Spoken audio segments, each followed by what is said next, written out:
Curious George Gets a Medal. Written and illustrated by H.A. Rey.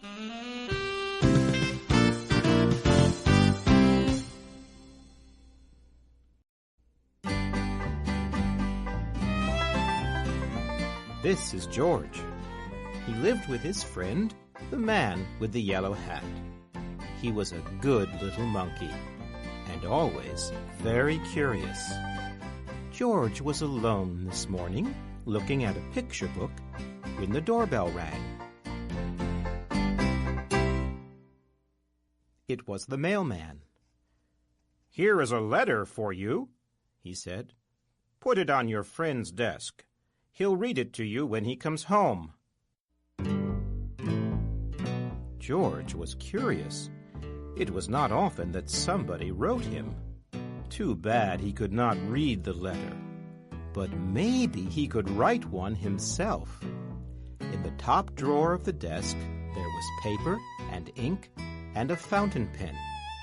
George sat down on the floor and began to write.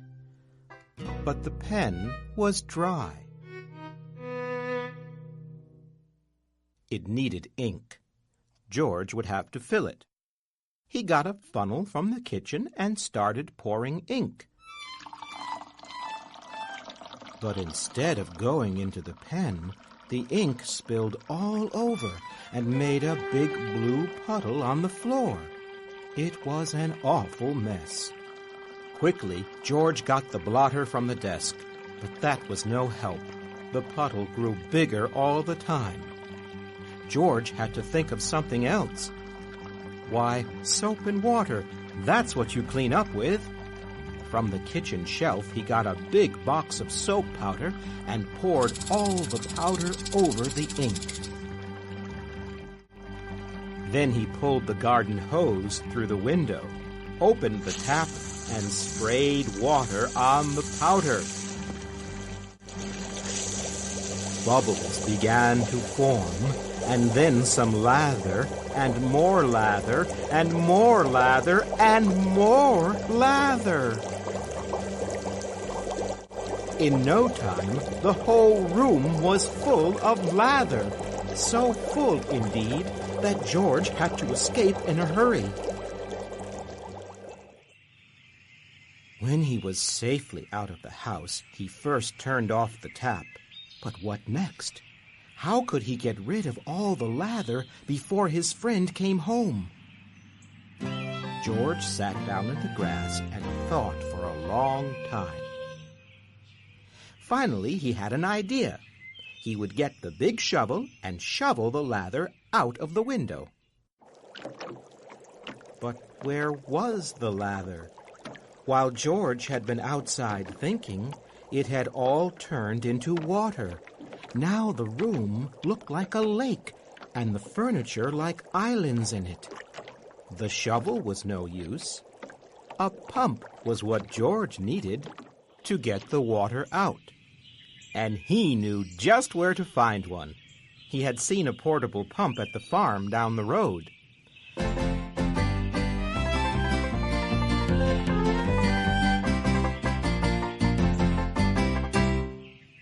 The farmer was away working in the fields.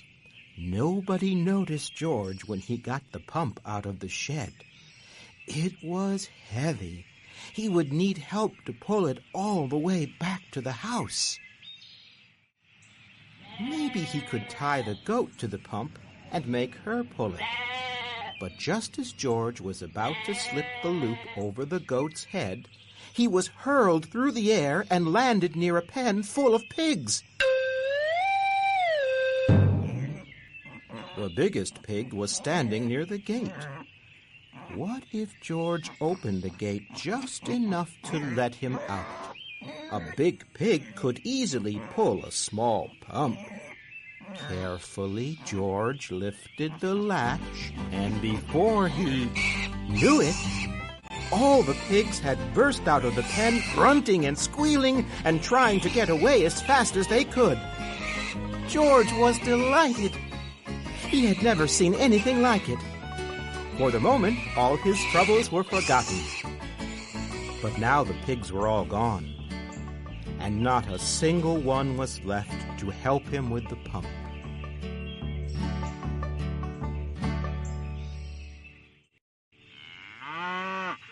Luckily, there were cows grazing nearby. Cows were gentle and strong. It would mean nothing to a cow to pull the pump for him. This time George was right. The cow did not mind being tied to the pump. She even let him climb on her back, and off they went. George was glad. Now he would soon be home. Pump out the room and everything would be all right.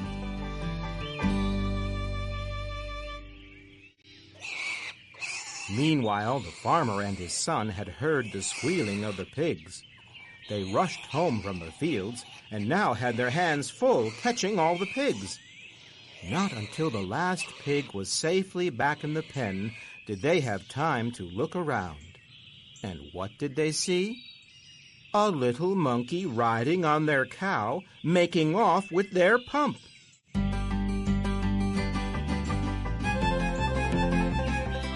The chase was on. George and the cow were ahead at first, but the pump was slowing them down. The farmers were getting closer and closer. Now they had almost caught up with them, but where was George?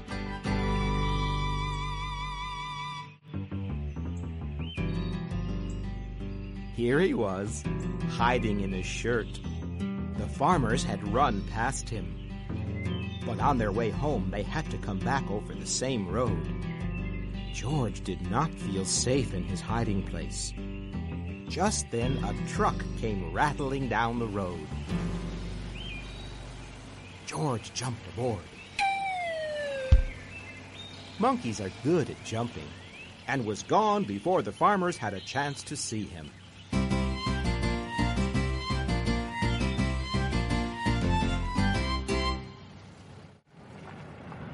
The truck drove to a part of town that George had never seen before. At last it stopped in front of a large building. It was the museum. George did not know what a museum was. He was curious. While the guard was busy reading his paper, George slipped inside.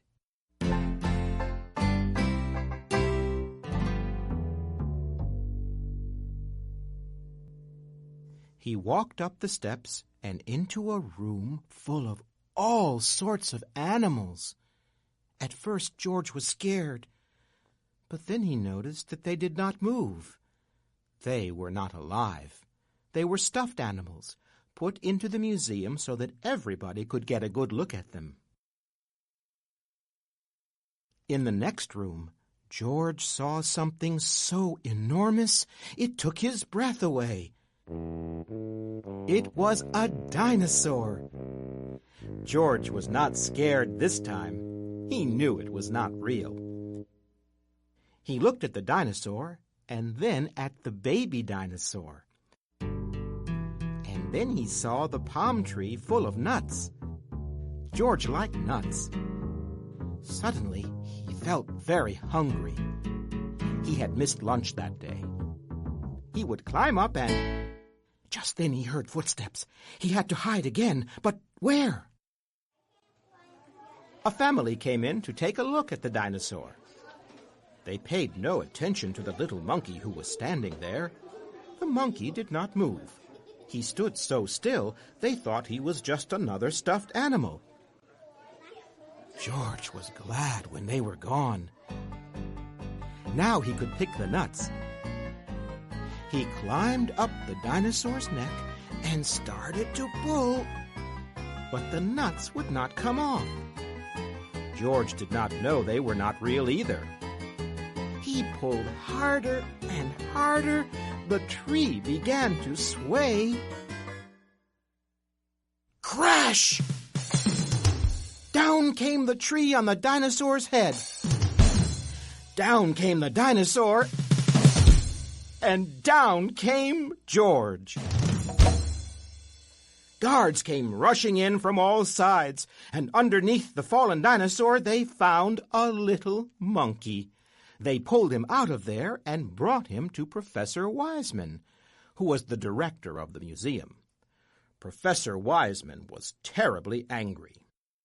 "Lock that naughty monkey up right away," he said, "and take him back to the zoo. He must have run away from there." George was carried off in a cage. He felt so ashamed.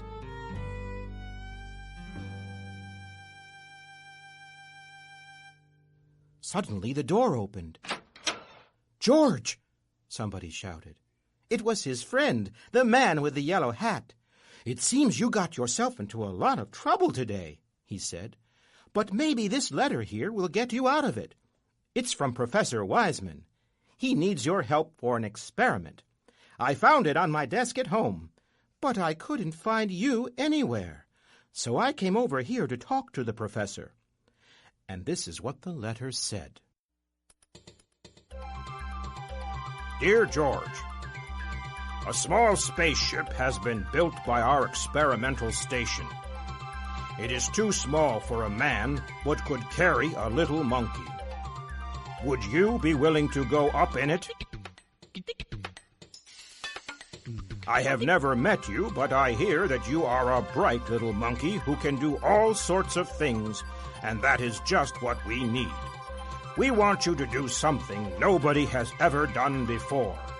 Bail out of a spaceship in flight. When we flash you a signal, you will have to open the door and bail out with the help of emergency rockets. We hope that you are willing and that your friend will permit you to go. Gratefully yours, Professor Wiseman, Director of the Science Museum. So you are George, Professor Wiseman said. If I had only known. Of course, everything will be forgiven, if you are willing to go. They got the smallest size spacesuit for George and all the other things he needed for the flight. Checklist. 1 spacesuit, complete with shoes and gloves. 1 space helmet. 1 oxygen tank. 2 emergency rockets. 1 parachute. Then they helped him put them on and showed him how to use them. When everything was ready, a truck drove up with a special television screen mounted on it to watch the flight. They all got on and were off to the launching site. They checked all the controls of the spaceship, especially the lever that opened the door. George tried it too. The great moment had come. George waved goodbye and went aboard. The door was closed. Professor Wiseman began to count. 5, 4, 3, 2, 1, go! He pressed the button and the ship rose into the air, slowly first, and then faster and faster and higher until they could no longer see it in the sky. But on the screen, they saw George clearly all the time. Now the moment had come for George to bail out. Professor Wiseman flashed the signal. They watched the screen. George did not move. Why didn't he pull the lever? In a few seconds it would be too late. The ship would be lost in outer space with George in it. They waited anxiously. At last, George began to move. Slowly, as if in a daze, he was groping for the lever. Would he reach it in time? There. He had grabbed it. The door opened. Hurrah! George was on his way! Out of the blue, an open parachute came floating down to Earth. The truck raced over to the spot where George would land.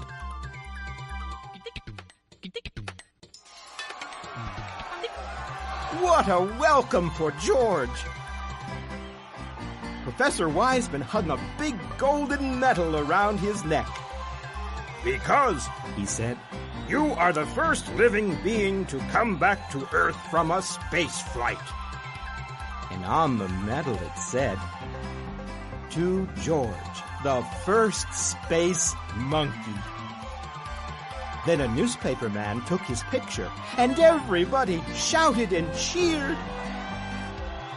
Even the farmer and his son, and the kind woman from next door, who had worked for hours to get the water out of the room. I'm proud of you, George, said the man with the yellow hat. I guess the whole world is proud of you today. It was the happiest day in George's life.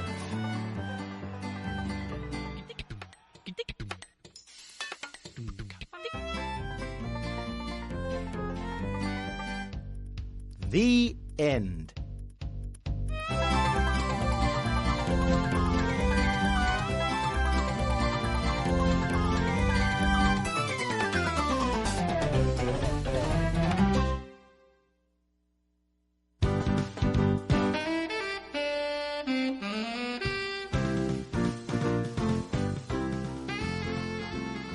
This recording was produced at Soundscape, Boston, Massachusetts, and was produced by Charles Berry Productions. Copyright 2010 by Houghton Mifflin Harcourt Publishing Company. All rights reserved.